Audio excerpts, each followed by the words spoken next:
အခုလက်ရှိအတွက်ရပုတ်တာပါဘာမှတော့ပြောင်းလဲသွားတာမရှိပေမဲ့ပုံစံအားဒီပုံစံပါပဲဒါပေမဲ့အရင်ကားထက်တော့မကောင်းတော့လို့တနေ့ထွက်နေကြရပါတော့ဒီ ice အသီးလေးကိုကျွန်တော်ဒီဗုဒ္ဓအသီးနဲ့အစားထိုးသွားပြီးတော့ကျွန်တော် state တွေတင်သွားမှာဖြစ်ပါတာပေါ့နော်အဲ့တော့အားလုံးပဲကျွန်တော်ဗုဒ္ဓအသီးကိုကျွန်တော်စားလိုက်ရအောင်ဟိုအခုမှတော့ကျွန်တော်ဗုဒ္ဓအသီးကျွန်တော်ရလိုက်ပဲဖြစ်ပါတယ်အဲ့ဒီကျွန်တော်ဗုဒ္ဓအသီးကိုကျွန်တော်ဆမ်းပြီးသုံးကြည့်ရအောင်နော်ဒီအောက်မှာပုံလေးပြောင်းသွားတာအားလုံးပဲတွေးကြမှာဖြစ်ပါတယ်အဲ့ကျွန်တော်ဗုဒ္ဓအသီးကိုကျွန်တော် transition သုံးကြည့်ရအောင်တွေးထုံးဝင်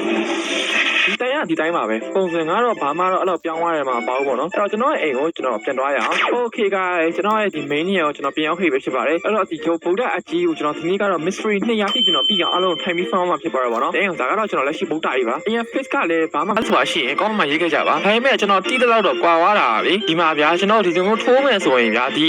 ထိတ်ဆိုပြီးတော့အေးနော်ဆိုဒီထိတ်ဆိုတာလည်းထိရပါတော့ခလေရဲ့ step ကွင်းထဲမှာဒီအလဲကွင်းမှာပဲကျွန်တော်ထိလို့ဖြစ်နေရပါတော့အဲ့ဒါကတော့ဗုဒ္ဓကို net flight ဒီလိုကြီးဖြစ်သွားတယ်ဗောနော်အဲ့တော့ကျွန်တော် impact သုံးပြီးတော့ကျွန်တော် mystery ဆက်ဖန်ရအောင်ဗုဒ္ဓ damage ကတိတ်မထိပါလားကွာဘာကိစ္စတော့အခုမှတော့ကျွန်တော် mystery တရားကျွန်တော်ပြီးတော့မှာဖြစ်ပါတော့ဗောနော်ဗုဒ္ဓ mystery တရားကျွန်တော်ပြီးရပါမယ်အဲ့တော့ quiz လေးယူပြီးပဲကျွန်တော် AC လေးဖန်လိုက်အောင်အကုန်ပြောပြရင်တော့ virtual edit လေးကတော်တော်လေးကိုသဘောကျဖို့ကောင်းပါဗောနော်အများကြီးလဲအဲ့လိုကြီးတင်တော့ပြောင်းလဲသွားလို့ဆိုရင်တကယ်တက်စီးတွေပိုင်းမှာလုံးစရာအများကြီးရှိလို့ကျွန်တော်ထင်ပါရဗောနော်အဲ့တော့ကျွန်တော် fan ညာရှစ်ကျွန်တော်စဖန်ရအောင် perfume နဲ့ဆိုတော့ကျွန်တော် damage ကတော့ဘာမှမပြောစရာမလိုဘူးဗောနော်ကျွန်တော်အကောင်မှပြောင်းလိုက်ပြီကျွန်တော်ပြောင်းလိုက်အောင်